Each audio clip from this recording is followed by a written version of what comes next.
your ball in the trees and then you lip out the putt. But if you've got a little time, then come and spend it with us, 'cause now you're listening to The Rough Cut. Hello, hello, hello. Welcome back to another episode of the Rough Cut Golf Podcast, where you join us on a dreary Monday in Manchester. But hopefully the topics discussed and the game of golf will bring you sunshine wherever you may be. I'm with Mick and I'm with Jacob. We're going to recap everything that's happened over the weekend with the BMW PGA Championship, plus a lot more, which has been making the news in golf. Gentlemen, first of all, how are we? Yeah, good. Yeah, not too bad. God, I really hope that this podcast and the world of golf does bring us some joy, because the summer is officially over. Looked out of the window this morning. Not only was it dark already, it still dark.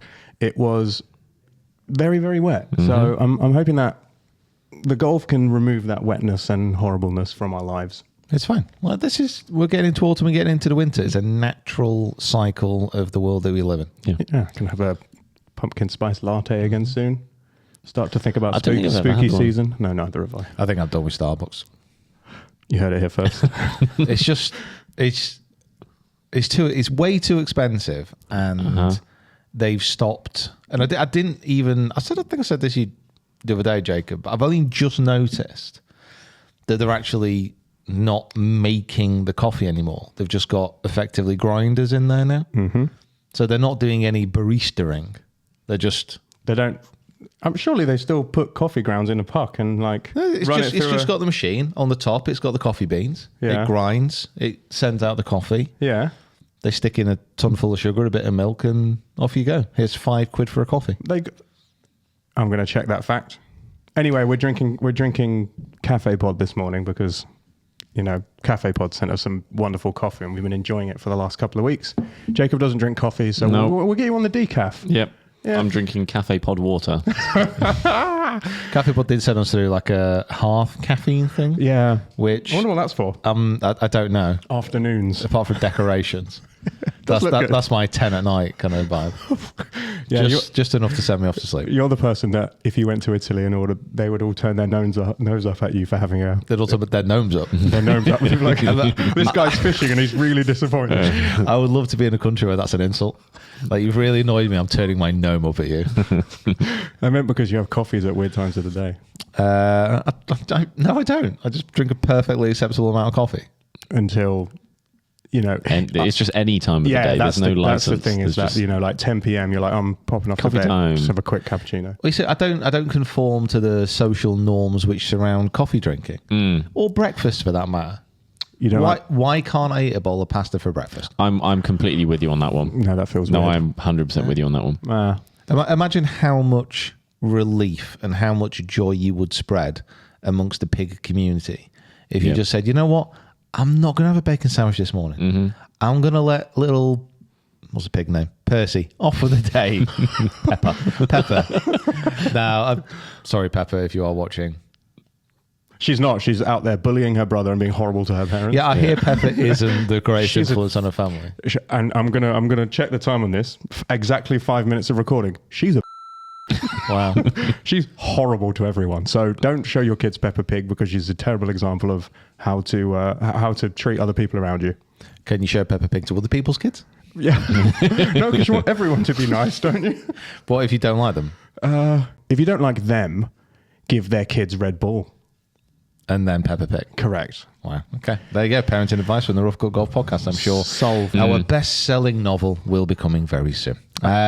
Something else which is coming very soon. Well, it will be out there now. We've got the Head Pro Series, which is well underway. First one was very well received from Woodall Spa. The next video is potentially my favourite in the series at Dumfries against James Erskine. Interesting. Incredible match. Great course. Huge crowds. Temperamental weather. It had everything. It had a double rainbow. Double rainbow all the way across the sky. So check that out. Very much. I think it's going to be one of our best series this year. I think it's going to be something that people watch and then rewatch. So I'm excited. If you haven't seen the first one, please do. Yeah. Great player with Adam Keogh as well. And we've got one coming out every week for the next 4 weeks now, haven't we? Yeah, so after this one, there's 3 more to go. Oh, so yeah, we'd have had how five weeks on the trot of head exciting. pro goodness. Yeah. We've got a lot, actually. We've got that coming out. We've obviously got the Swing Quest video this weekend received a lot of good feedback. Mostly because I was just losing my mind. If you haven't subscribed to the Swing Quest channel, by the way, on YouTube, just type in Swing Quest. It's our coaching channel. It's where we offer sage advice on the golf swing. And now, apparently, We and takeaways. We don't offer the advice. I'll show you how not to grip the club. So if you want to check that out, please subscribe. We're almost at 100,000 subscribers on there now. Yeah. So it would be great if to have you along and to help you improve your game. But yeah, I was... We've started filming it a slightly different way. We used to do it the same way that we do a main channel video, where we would do it, kind of line by line and break the lines up and then cut between the two. What we've started doing is filming the whole thing all in one go. All of your mistakes, all of your, changing your mind or, let me try that bit again, like all of that all in one take and then cutting it out, which means... Not that I ever do that, by the way. No. It's all one go. True. Yeah, it's always one go. Which means that all of the stuff of you talking about, what you wanted to have for dinner that night and your reactions to your demonstration shots are all there available for us, which is great, which means that I'm going to start putting them in because they're hilarious. Do you want to know what's really annoyed me this weekend? Talk to me. So in that Swing Quest video, again, check it out, I talk about the delights of a beautiful chili tikka masala and just like digging into a fantastic curry. It was my cousin's wedding this weekend. Excellent. On Friday. And it was a wonderful place, actually. It was the Out Barn, which is near Clitheroe in the north of England. So it was a barn. Cool. Absolute pain in the arse to get to. Thanks for inviting me. The taxi driver took us in a way which, like, it would get a country road enthusiast ill driving. Right. In. Oh, really? Because we're in a hot taxi. It was a beautiful day. You don't want to listen to Zombie on that road. Listen, God, it just wasn't a nice place to be. Anyway, finally got there, and we went a different way home. But once we got there, amazing venue, perfect for weddings. My cousin looked absolutely beautiful. It was a wonderful day. Had great food. Mm-hmm. Best wedding food I've ever had. Oh, wow. Mick, good luck. So this is how I would describe it. I think everyone here has been to a wedding, especially an English wedding, where you get overcooked chicken, creamy sauce, some desperately sad carrots, that kind of vibe. So it was kind of English fare. You've tasted our menu already, then? We had English fare. It was like a lamb, and it was beautiful. But best way I could describe it, it was nice food outside of a wedding. Right, got you. Yeah. Right. Yeah. So I'm like, okay, this is great. There was a free bar. My uncle is known for being slightly stingy on the purse strings. Right. So it was to everyone's shock when we got there. We went to get our first drink. Said, it's a free bar. But they also had outside a cask barrel of like a hazy IPA. And you just served yourself. Oh, wow. No way. Yeah. How did you get home? It was a struggle. I'd have been lying under the barrel. Just Wow. Yeah. So me and the fam were a little bit tipsy. Anyway. You were sad because of something. All that aside, now my cousin and her husband Dave used to live in Manchester, and their favourite curry house was Cy Spice. Now what they'd agreed is at 9 o'clock in the evening that Cy Spice would come and they'd serve an evening curry. Oh my God. So just imagine after those beers as well, a full day of partying, full day of dancing, full day of drinking. You've had a really nice food, and then at the end of the night, you're like, I've got a curry. spicy chicken. got a curry coming. Like, how good does that sound? Mango chutters on the side. Now that I think everyone here will understand. Everyone listening, everyone watching, understands how excited everyone was. Yeah. Get a call at 9 o'clock. Oh no. Oh, we've got a flat tire. Not sure we're going to make it. Walk. No. Now, for me, I have absolutely... A flat tire for me is like dog ate my homework kind of style. Yeah. So everyone was very disappointed and we didn't get the curry. Yeah, it's heartbreaking. That is disgusting. Yeah. Yeah. So Can we're going to have to redo the wedding. Basically. Yeah. Can I say though that and we'll find a picture, the yellow shirt and blue blazer combination that you went for was delightful. Yeah, you know what? Every now and again, Excellent I'm work. Yeah, it was very good. There's quite a Good, few. sir. There's quite a few of us who dressed for like a British wedding. We all look like we'd stepped off a boat in the south of France. That's the vibe that everyone seems to be going for. Yeah. Anyway, so yeah, I didn't get my weekend curry. So I'm still waiting for weeks for this curry. Speaking of well-dressed, the last time you were as well-dressed was when we went to Stoke Park. It was. What a day. Have we actually told anyone about it? I don't think we have. I can't remember if I feel like we did, but maybe not. So we went to Stoke Park last week. Stoke Park is where Goldfinger was filmed. The infamous scene with James Bond and Ulrich, whatever his name is, Goldfinger. Auric. So Auric. Auric. AU because that's the chemical symbol for gold. Mm-hmm. Oh, right, okay. Yeah. Why was Pussy Galore called Pussy Galore now? Because they're misogynists and sexist And they're disgusting. Idiots. They must be dreaming. So we were there and we were filming with... Basically, Golf Pride had released this limited edition grip. I think the embargo for that is the 1st of October, so I don't think we'll be able to throw any pictures up, but you'll see it then. And it was at Stoke Park. It was an anniversary of the Bond franchise, filming, loads of Bond stuff going on, and I dressed up as James Bond. Yeah, you did in that film. You look cool. I looked averagely cool. I couldn't quite pull it off. You kind of annoyingly did. No, to be fair, I mean, when I look back at the video, I kind of look like Bond, but he'd been out of service for 5 or 6 years. Yeah, I've been enjoying his pension.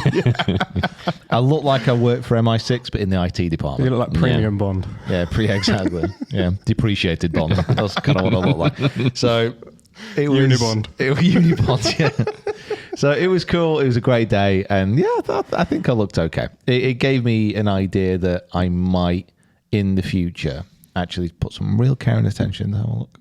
Yeah, you look great at the wedding. You look great as James Bond. You're looking good on camera. Everything's going to be good for you. It's just hard work, isn't it? It is. Think about just Jacob. hard. Think about Jacob's life, right? He wakes up every day and he's like, I've still got the pressure of being the most stylish in the office. He has to go into the office and think, everyone's going to be thinking about what I'm wearing today. You know that doesn't reflect well in the office. Well,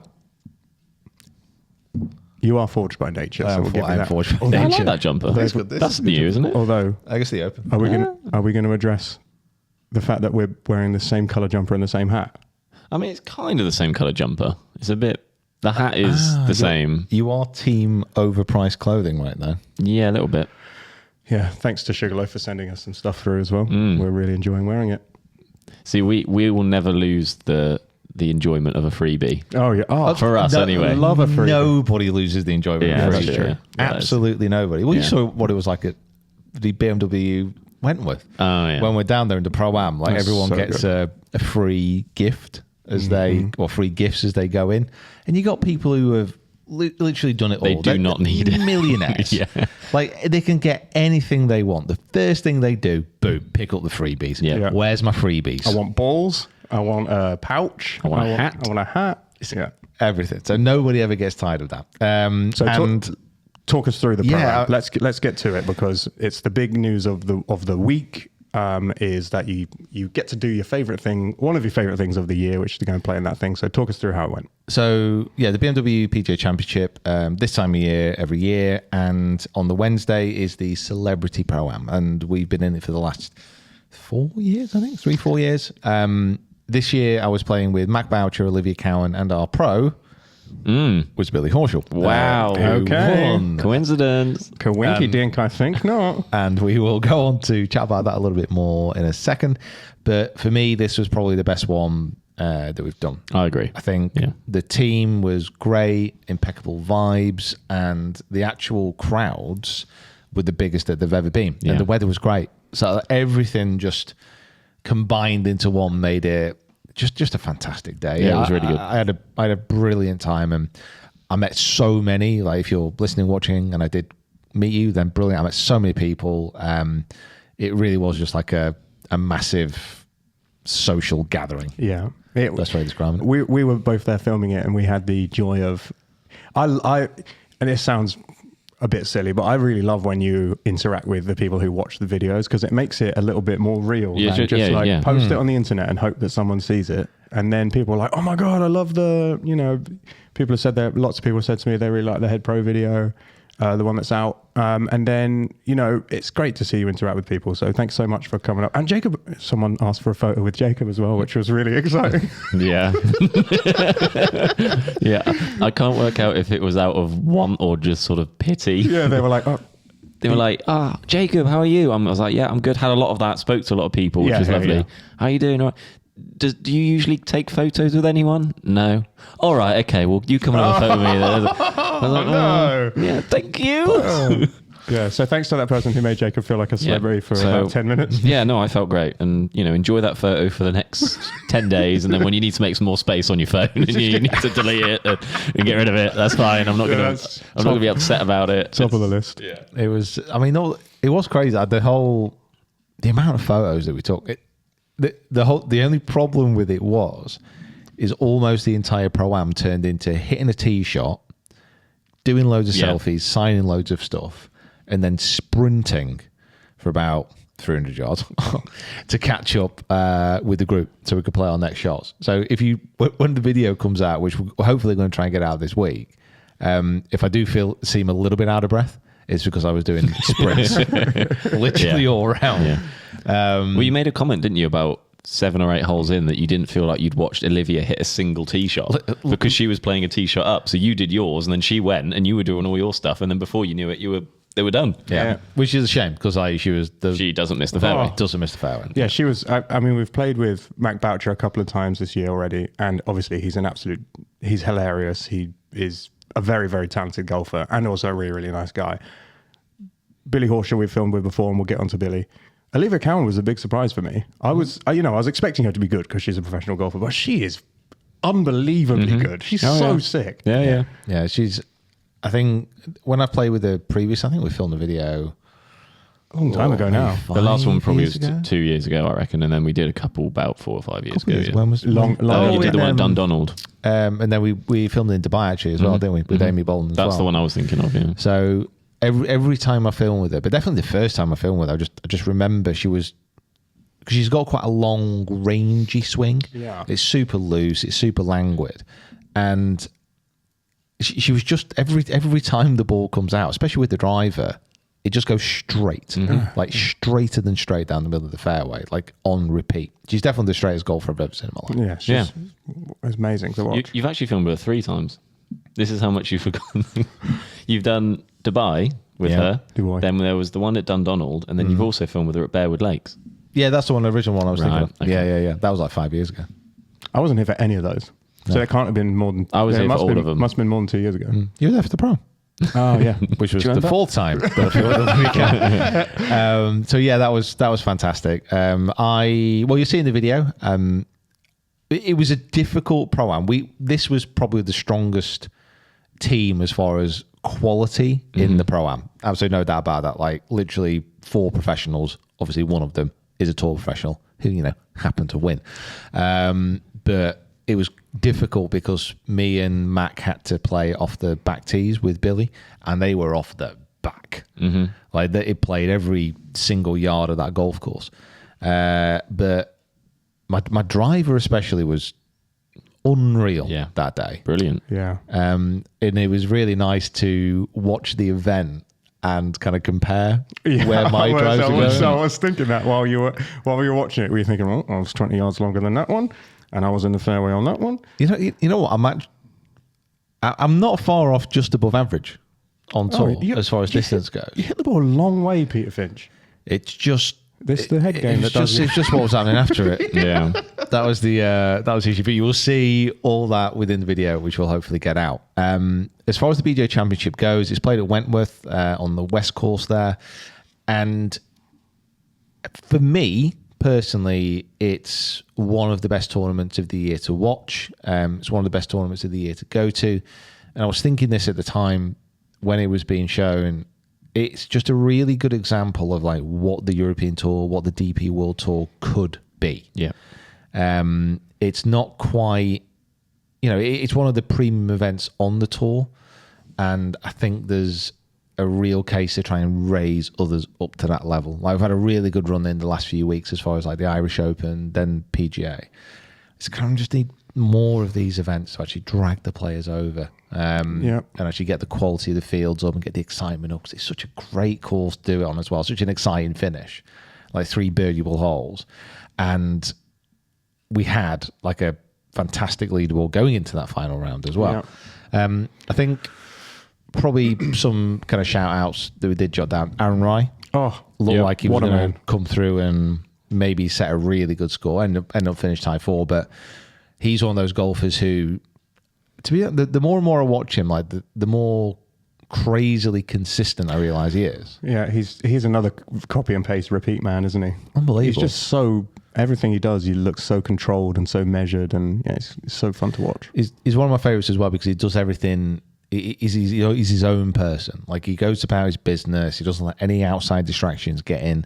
Not the longest hitter in the world by any means, but just straight, accurate, shapes the ball, puts well. It's just really good to see him manage his way like around the golf course. And he's lovely as well. Yeah, he's one of the nicest dudes ever. Yeah. So that helps. Nicest guy in the world. It's really annoying, really. Think about it. How dare he? He shouldn't have all that. Like, the least thing he could be is like a sociopath. Well, yeah. But he's not. He's not. Speaking of sociopaths, Oh, yeah. Tristan Lawrence, I'm kidding. I don't know. I don't know. Don't come at me.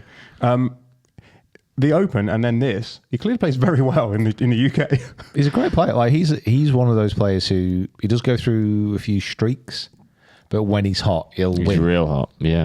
I remember at the beginning of the season this year, you saying that you tried to pick him for your major team. Yeah, I wasn't at a point where you done it. wanted Tristan Lawrence in your major team. Yeah. Well, he's a player that I've seen a few times in the last couple of years, and when you see and when you hear him strike it, I'm not going to say it's like better than other pros, but he's definitely got an impact sort of fizz about his strike and a shaping ability that you think, you know what, actually that's a bit special. Yeah.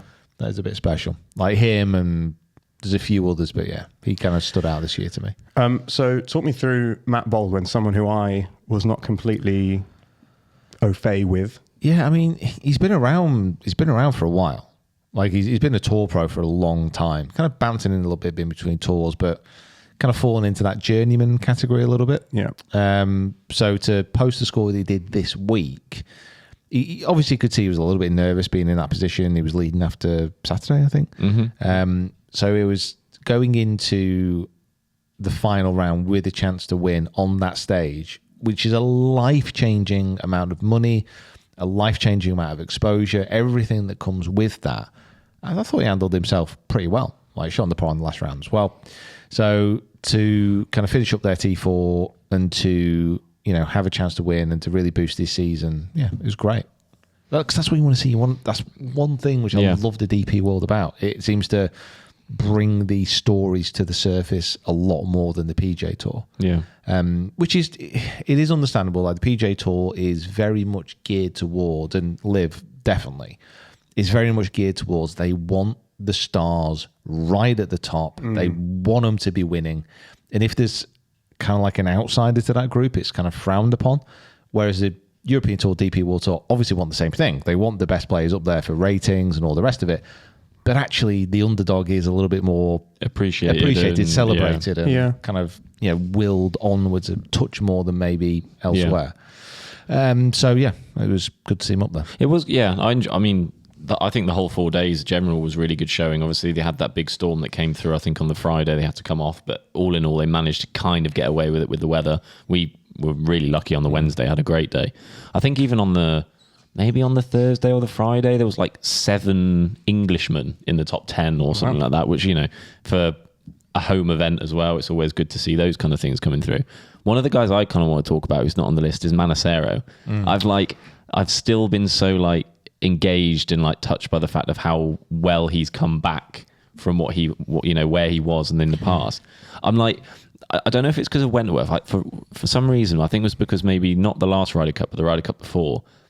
It was when Wentworth was being played out and the positions were getting battled for whilst the event was happening. And then I think it might have been Wiesberger maybe got in because of that or some. Either way, I can't remember what it was.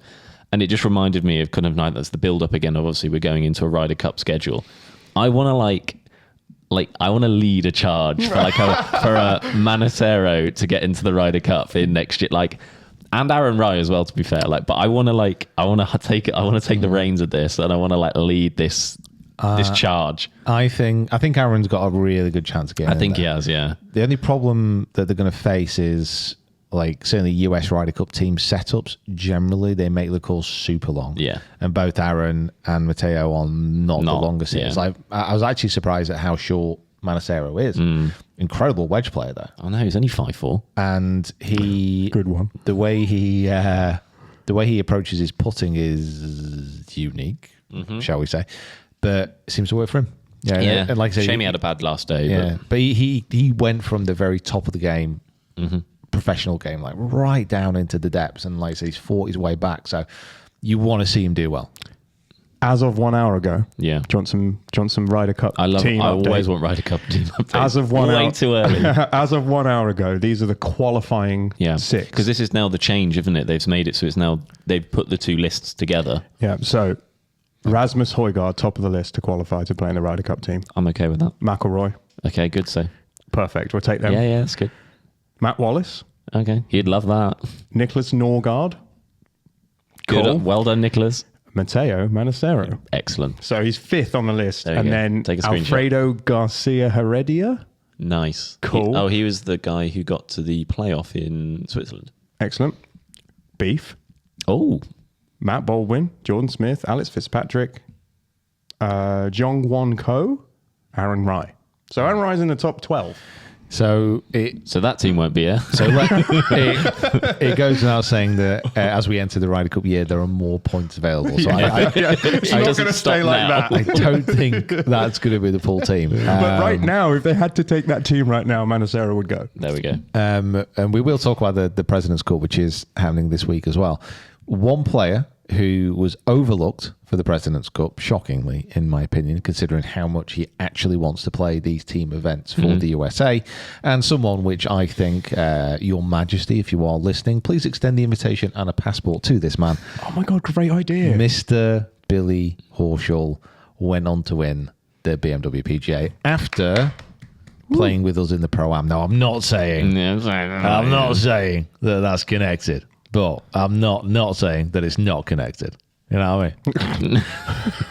So did Peter Finch help Billy Horschel win the PGA? I can rather I can't confirm or deny. Okay. All I can say is that on the Wednesday, going up the hill to the par 3, the 14th, Yep. I hit a full 6 iron, kind of get it pretty much pin eye, really shot. nice shot. And then Billy kind of turned around and said, "Oh, by the way, what club did you hit there?" Because he came like a little bit short. And I was like, "So I hit like a nice full solid 6." He was right. Okay, cool. So what I think that was, he based his entire round and course management That around my one clubbing, shot. Yeah. That makes complete sense. and then obviously went on to win. So Yeah. I'm not gonna charge. Yeah. This was on me, freebie. But such an idiot. I think maybe we should owe me something later down the line. Little cut. Yeah, just chuck us a couple of grand. He's won 1.53 million. he's going to be all right. Yeah. He's going to be. I don't even need to worry about him. 20 under around that golf course over 4 days. Pretty bloody good. Yeah, it's all right. What was really interesting actually in the Pro-Am, he wasn't at his best. There's no doubt about that. He was kind of working, he was grinding, but around that golf course, like, he was managing to really kind of plot, not make too many mistakes, and when he did make a mistake, he didn't. The score was never that bad. Yeah. He just like limited himself to bogeys. So he managed himself really well, and then as soon as he got in the playoff, like as soon as it comes to the point where the pressure is at its most extreme, he's one of those golfers who I think, you know what, he gets better. Yeah. I almost feel like he has a change of face. Like it just gets a little bit more like, I don't know, just in the intensity just like elevates to another level, and you can see it in his eyes. Like, and I mean, he's spoken about this event a lot anyway, of how much he cares and loves about the event. We're not going to lie that we weren't happy that he won and Roy didn't win, because it's, he's coming up in a video and it's not too bad for us. It is a strange one though, because like literally whenever Rory's in contention, we'll get on to playoff in a second, but whenever Rory's in contention, he's always the one generally I want to win. Yeah. This time I was like, You know what? It would be okay if you didn't. For an American as well. I'm kind of Team Billy right now. I am very much Team Billy. And in the playoff, he birdied the last to get into the playoff, Billy Horschel, which was a really, really good birdie. Nice putt, nice and solid. He putted incredibly well all week, by the way. Yeah. I think there was on the Saturday where he had... What was the putt? I can't remember what day it was, but he had 7 birdies in a row. Oh, yeah. And he holed Saturday. Was it Saturday? Saturday. And he holed almost 200 foot worth of putts in that time period. Because I was watching it and I was like, he just didn't look like he was going to miss. Yeah. And it was just one of those really rare occasions where like you can get out your own way and things just fall into place. And you just go hole and hole and hole. You've always kind of spoken about the greens at Wentworth and saying that if they are if that kind of speed of green is something that you enjoy, then you can really have a go on them. I mean, they're tricky. They were relayed a few years ago, and before that, they were super like subtle. Like the ball would be going towards the hole at a decent pace and just break away, Like unseen kind of thing. You can't see. Yeah. But now they're a little bit more. They're a little bit more uniform. Like some of the breaks are quite large. There's quite a few elevation changes, but generally, as a surface to put on there, You're not getting tricked at any point on these greens. not really. Now, the interesting thing with Billy going on a bit of a putting tear was that during the Pro-Am, he was reminding himself that they were playing much slower than he thought they were going to be. And there were lots of occasions, I mean, you'll see in the video, so make sure you watch it when it comes out, that like everyone on the team was finding it hard to get the ball to the hole. Yeah. And he didn't have any problems getting the ball to the hole. Well, he's a good player. Yeah. I don't. He's better than all of them. Not to break it to you. So well, yeah, we know that.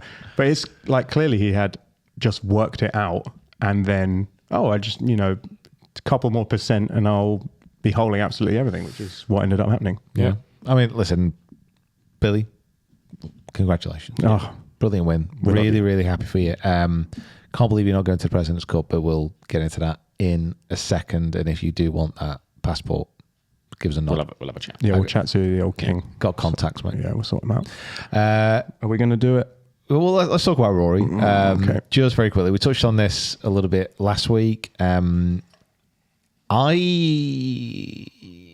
don't think he's going to be as disappointed about this second place as quite a few of the others that he's had this year.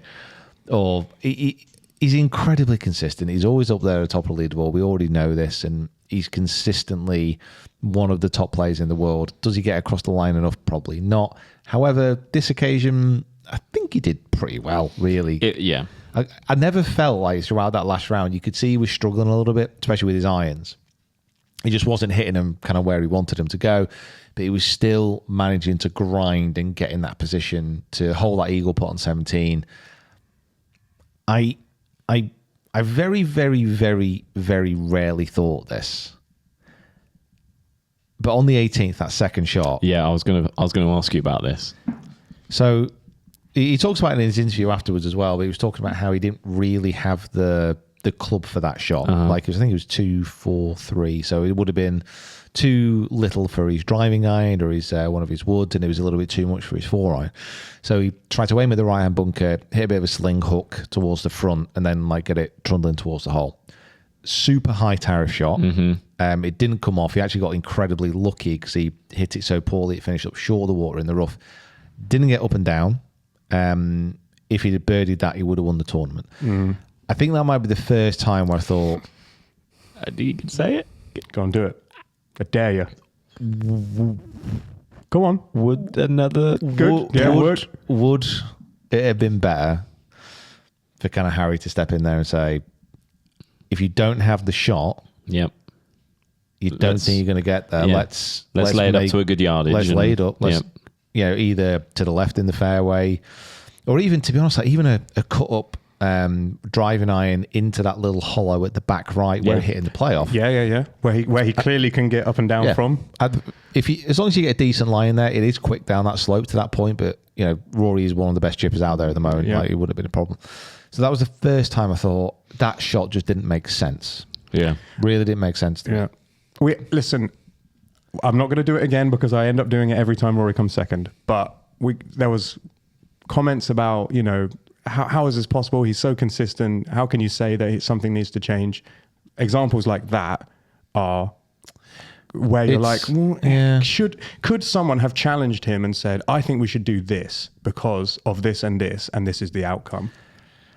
And can you say that to Rory McIlroy? He's one of the best players in the world. Can you challenge him on his choice? Probably, well, I mean, probably not. Like, you know, Rory knows how to play golf like Rory better than anybody. Yeah, but it's more of it's more of the fact that it's the very, very small percentages when it gets to that point. Because bear in mind, when he always finishes second, or like he's just so consistently within the top 5, he's only been beaten by such a small percentage of players. And, you know, we're talking about that shot on the 18th. Realistically, you know, there's probably something on Thursday that he could have done better than would have put him to that point. So you got to take it all in one. Yeah. You got to take it all as one piece. But there could have been one shot each round that they'd played differently that would have made the difference. Yeah. And then if you go back to the US Open, like, should he be hitting driver down 18 when he needs to win? Should he? You know, there's just a couple of decisions. Yeah. And then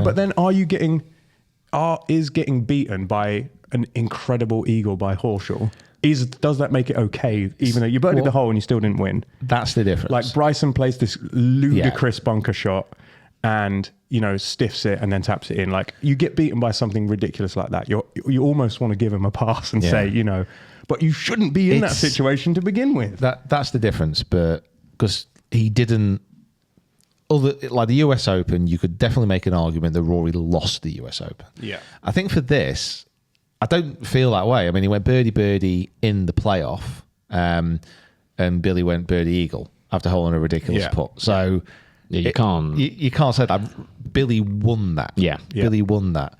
But I don't want to get to the point where, if you remember Lee Westwood, like when he started to kind of reach the latter end of his career, the autumn of his career, when he was still very much one of the best golfers in the world, he had to be getting into that last round about 6 shots clear. Otherwise, to win, because like people would catch him up. Yeah. You know, there are people out there, and I would put Billy in this category, that he's not as good a golfer in the widest context as Rory. Like, there's hardly anyone in the world. Well, you could make the argument there's no one better in the world than Rory at golf. Yeah. Okay.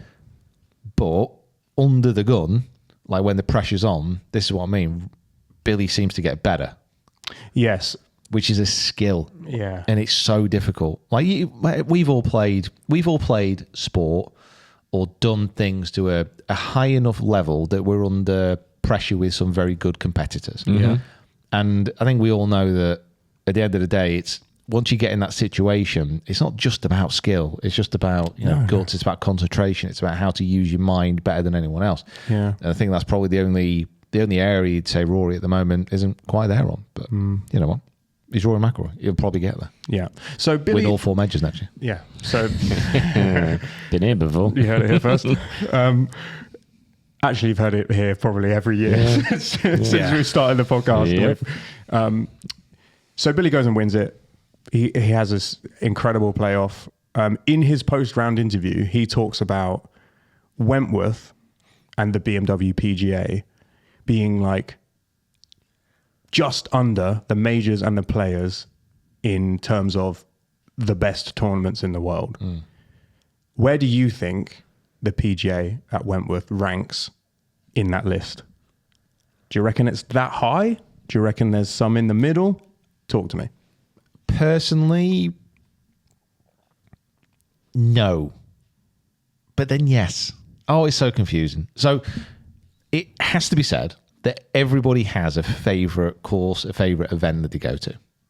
So let's say it is Billy Horschel. Every time he turns up at Wentworth, you can tell how comfortable he is with that course, how it suits his game, how he feels at home. Like he's mentioned this a lot, like it's his second home, like coming over to London, coming over to play this event.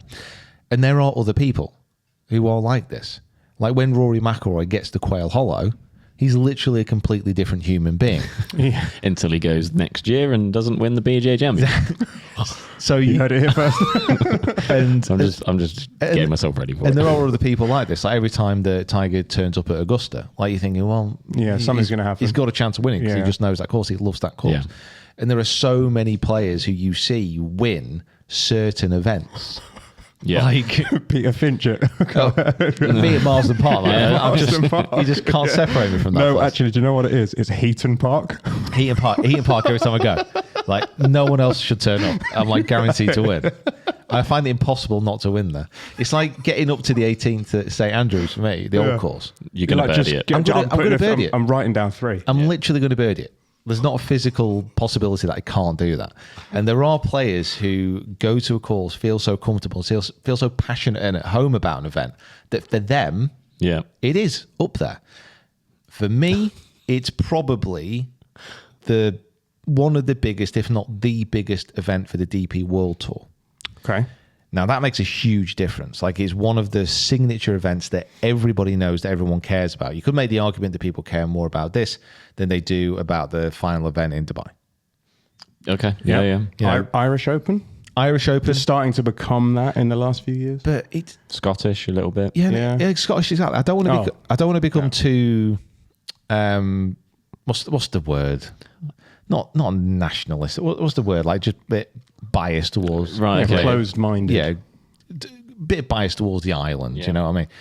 It's kind of you're like being patriotic, but it's not really. It's not really what you want. patriotic, Yeah. but there is a definite audience of golfers within the UK and Ireland who want to come out and support these events. Mm-hmm. Okay. You know, the crowds generally, if it's the Irish Open, the Welsh, the Scottish, bring back the Welsh, please, BMW Wentworth, whatever it's going to be, the crowds always come out. It's always super well supported. Yep. I just want there to be more events in the UK, more events in Ireland, more events in Northern Ireland, more events where the home crowd, our home crowd, can get a little bit more involved because they always turn out. They always do. Yeah.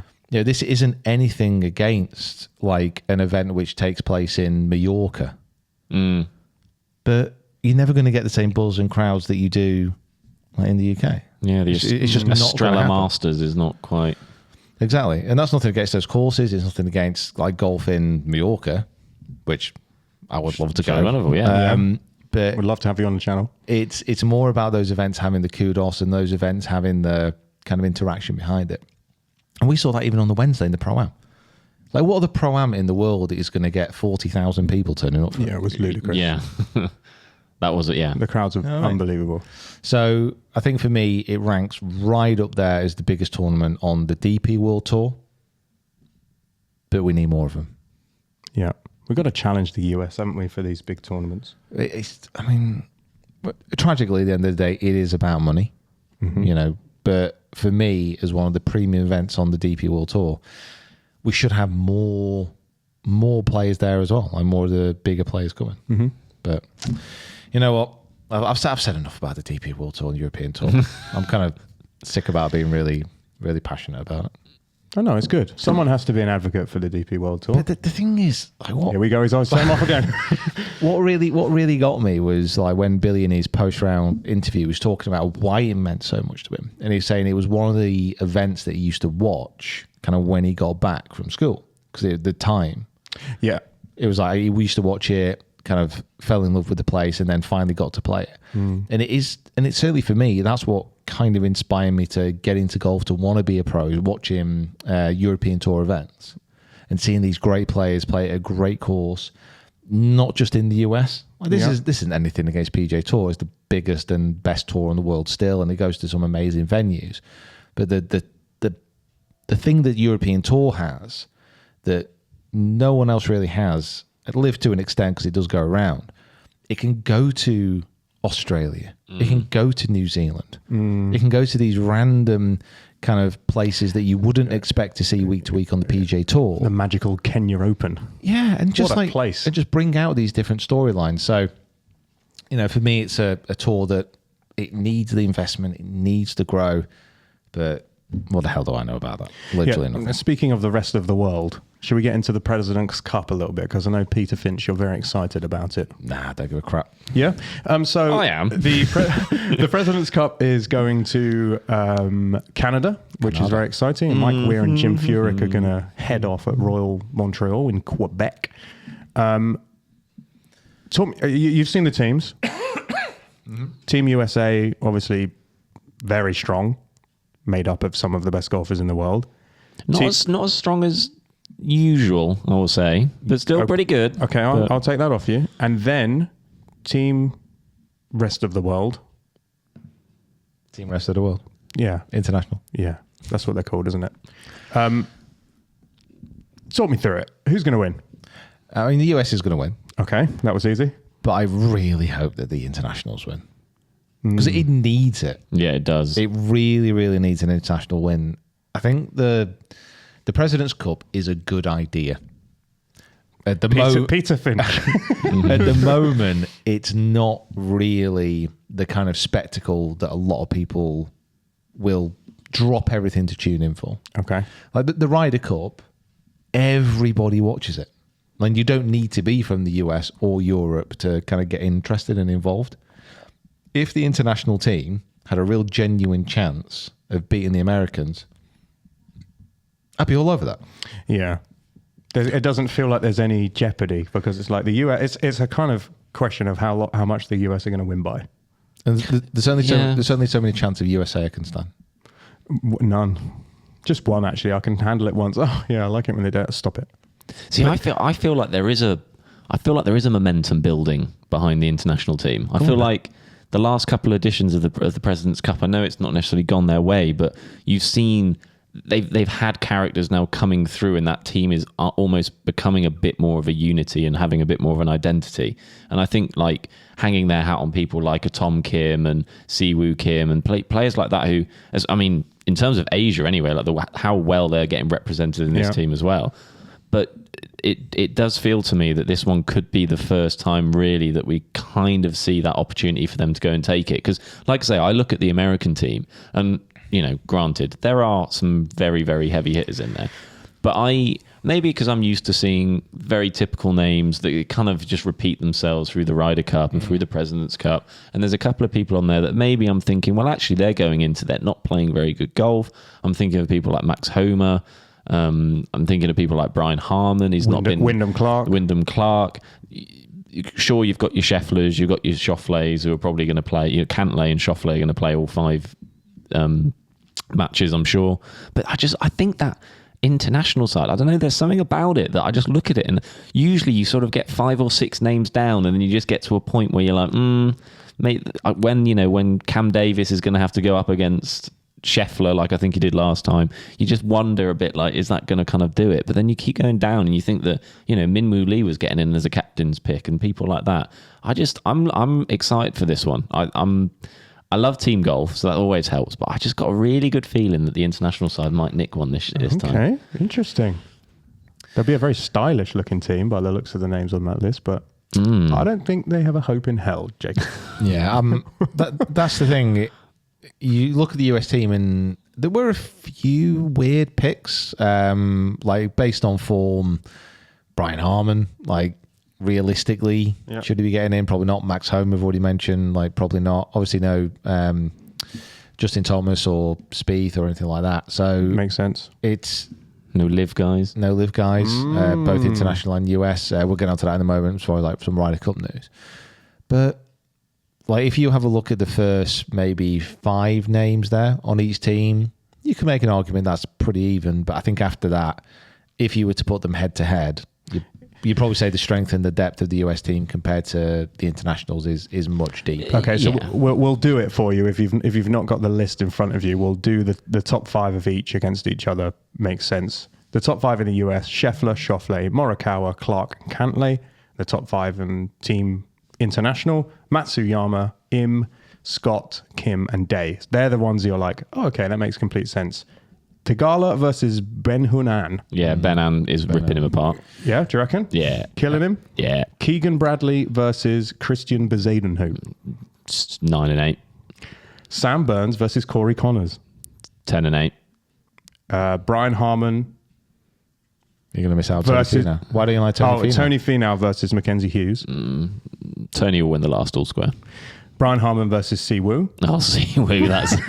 don't even bother don't bother even teeing off. Russell Henley versus Dr. Chapinski. Yeah, that's another 6 and 5 probably. And Homer versus Pendrith. If Pendrith can hole a putt, then 8 and 6. Dreams can become true. If Taylor can miss all the greens, he's got a really good chance of winning. He's got a great chance.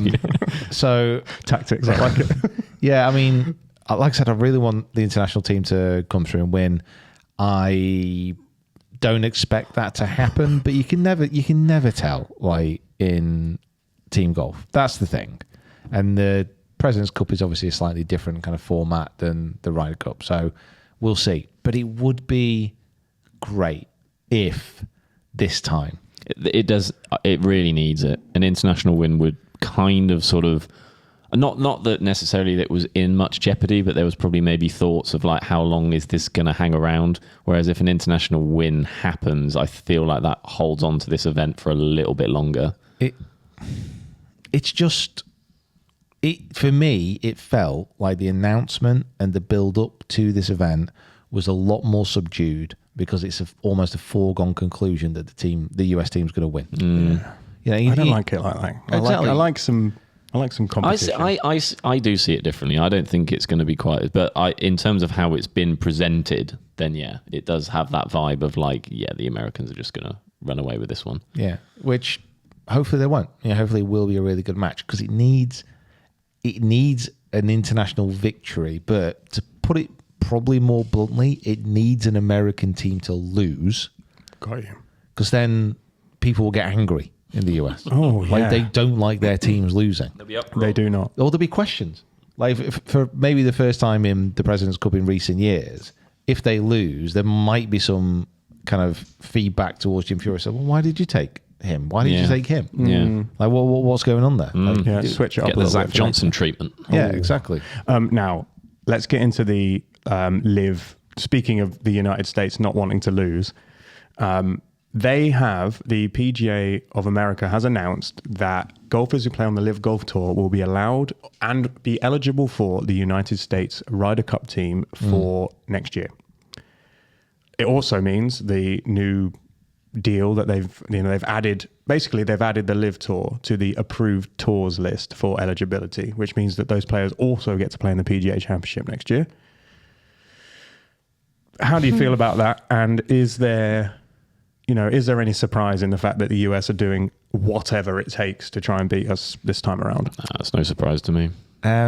Not really, but I think with the Ryder Cup and the President's Cup and these team events, like the whole joy and the whole point of these is that it's not about like the tour that you play on. In some, I'll come on to this again in a bit because it does in some respects mean that, but it's more about like you're representing your nations, you're representing your team, you're not being paid for it. We've already spoken about this Sorry, before. can't So it's one of those things that kind of devolves into just like the fans becoming much more passionate about it because it means more than just like how much you're going to get in your bank account. Yeah.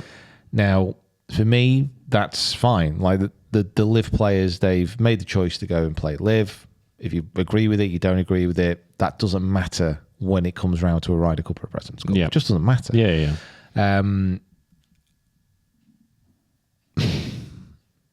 The problem is, and again, this is going to be a reoccurring issue, at the moment, yes, they're going to be eligible, but they're still not going to be eligible to earn points outside of the majors. Yeah. Right, got you. So it's one of those things where you're going to be relying on captain's picks. Yeah, you're going to have do like a Brooks year in the majors and get in that way. Get yourself in. like a Bryson kind of Yeah. year. Yeah. Like he's obviously, you probably argue outside of Scotty and Xander, he's probably the next best American player, I'd say, or he's right up there with those top three players in the world.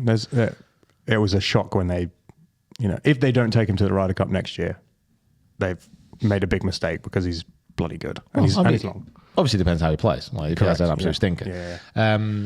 But this doesn't really change how the point system is going to work, and the point system is getting so confusing now because with the European team, for example, they have a number of really good players on the LIV Tour as well who could be coming through. You obviously got John Rahm, you got Tyrrell Hatton, Richard Bland. You got Pugh as well, kind of coming up. Yeah. So you do have a good number of players who could make the team. Yeah. Lee Westwood.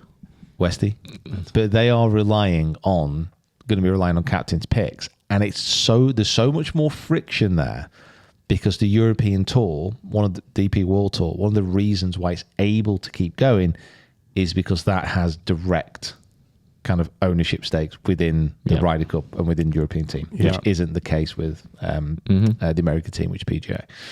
So this is the actual question. With LIV Golfers now being eligible to play on the US Ryder Cup team, do the DP World Tour need to do something drastic so that we can get maybe Tyrrell, definitely Rahm back in the team? Because in this current situation, he's not going. And that might be a problem. Personally, yes. But personally, I've always found it quite weird how the DP World Tour has been so inflexible around what kind of LIV are doing.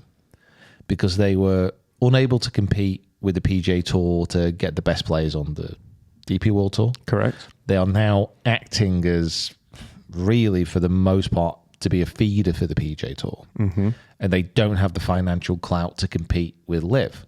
Okay. Now, LIV have continuously tried to get in with the DP World Tour. Yeah, to get there's been reports, Tour. I think, haven't there? They're saying that they were trying to get something sorted. Let's do a deal. Let us help you. Like the original concept behind the scenes. I'm not sure I've really kind of told you this, guys, but like behind the scenes, the first conversation that kind of people behind LIV were having was, can we do a partnership with the DP World Tour? Can we make a truly global tour using some of the infrastructure that the European Tour already has? Mm-hmm. DP World Tour decided at that time their best ploy was to team up with the PGA Tour in this strategic partnership. Mm-hmm. Now, the strategic partnership with the PGA Tour, for me, hasn't really worked out that much in favour for the DP World Tour. No. It feels like it's a subtraction of talent away from this tour to feed into the PGA Tour, with a very, very small amount of feedback as far as, say, the Scottish Open. But apart from that, really, not too much. Yeah. So you do have some of our best players now, European players, on LIV. It doesn't make sense to me, again, to say, no, we're not going to allow you on just because you're playing on this tour that we don't approve of. Even though you're some of our best players. And you haven't paid the fines. And you're not paid the fines yet. Yeah, I mean, I'd seen a couple of things, maybe whilst we were away last week, I think, that there were reports that, similarly to what you said about how LIV kind of wanted to get into bed with the DP World Tour a little bit and kind of come to some kind of agreement, and almost off the back of the whole thing of, Rahm wanting to get in and his eligibility being, not possible if he doesn't pay his fines and doesn't play in the events and yada, yada, yada. And they were saying about how LIV had gone to the DP World Tour and said, look, we will pay fines. We will open it up that the DP World Tour players can play on the Asian Tour, vice versa the other way, that obviously the LIV guys can then come play in DP. And we'd almost push them and say, you've got to go and play 8 of these events in the year. And, you tick your boxes on your Scottish, your BMW, your heavy hitters that you want them to go and play, and make it a little bit more of a, as you've spoken about, something that's combined and has both coming through. They can all play in their LIV gear. They've spread the brand and whatever. And but the thing this is, I even wonder that, because I don't think if it came to that, I don't even think the LIV guys would even push that much. I think if they would say, look, if you're going to go play on the DP World Tour, you can go and wear what you want and do what you want. I mean, I'm sure they've got little contract things that I don't know about, but to me, when you read that, you kind of think, what's the bad outcome for the DP World Tour? Is it more just personal image, and they feel like it's going to be hurt that they've now jump ship across? Is it disloyalty to the PGA Tour? Because the one that they did pick, the PGA Tour strategic partnership, I don't feel like they're getting the good end of the stick on that. I feel like they're getting shafted a little bit. So I think maybe they made the wrong decision. It's a pretty uneven partnership. Oh, dude, so bad. But I mean, you could argue the other side of things as well, and you could say, well, would the DP World Tour have become a similar version to what LIV is? And you could definitely make the argument, really, that is LIV winning over as many fans as it probably think it should do, being in its third year. The obvious advantage, the huge advantage that LIV has, is that it has the financial clout to continue doing what it's doing. Yeah. but bear in mind that LIV this week, we're not going to spoke about it because again, I don't think any of us are that engaged by it. And obviously, we've got PGA BMW. What are they called? Ripper GC. Yeah, They won, they won the team event. and John Rahm won the other thing. The individual. Yeah. Yeah, I think he won. What was it? Did he win 18 million? Chicago Showdown or whatever? The showdown in Chicago against Joaquin. Did he win 18 million? I think he won 18 million. Again, this is where you look great. Well done. Cool. But the thing, so Joaquin, who was in there as well, he should have really been the President's Cup team. Oh, But you think about Cam Smith, list could go on. Let's have a think about the team event. So we're talking here about an event which, in the terms of people watching internationally for one of the biggest golf tours in the world, was very low. Can't really argue with that. The team event of the series, the Creator Classic pulled in more views than that. yeah. Choppers You're welcome. going around the golf course. Yeah. So there's something fundamental there that LIV do need to deal with. They need to get more eyeballs. Nothing, no issues there. But the team event, so the winning team, the Rippers, got 14 million. Oh, why? 14 million for winning that team event. So Buy some subscribers with that money instead of. seen it all. So that's when you're trying to compete with that. Yeah. And when you're looking at that, and potentially, I'm not saying this is the case, but if you're somebody like John Rahm, who obviously loves the Ryder Cup, he wants to play in it, but if the DP World Tour aren't willing to do a similar thing of an exemption for LIV players, is he actually going to be passionately driven enough to say, okay, I fully understand, get where you're coming from, let's work this out, I'm going to pay my fines and just give me a chance to play a few DP World Tour events? Yeah.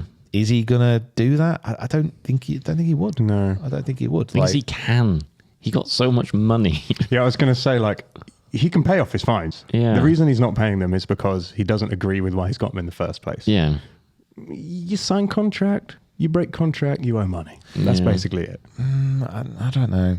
I mean, the whole thing about the fines is I understand why, but at the same time, even when this was happening, it was a different tour which was coming along, offering an incredible amount of money to players. And yes, you can argue about the rights and the wrongs of it, but ultimately, you're a professional sportsman. You're being offered this much money to play a tour. There's an obvious argument to why you would go play in that. Yeah, of course. But that's not like that. It's not like the DP World Tour has a product, and it is a tour where people can become a member and play in events. It's kind of exactly what the LIV Tour is, just a slightly different format. It's exactly what the PGA Tour is, a different format. Exactly what the Asian Tour.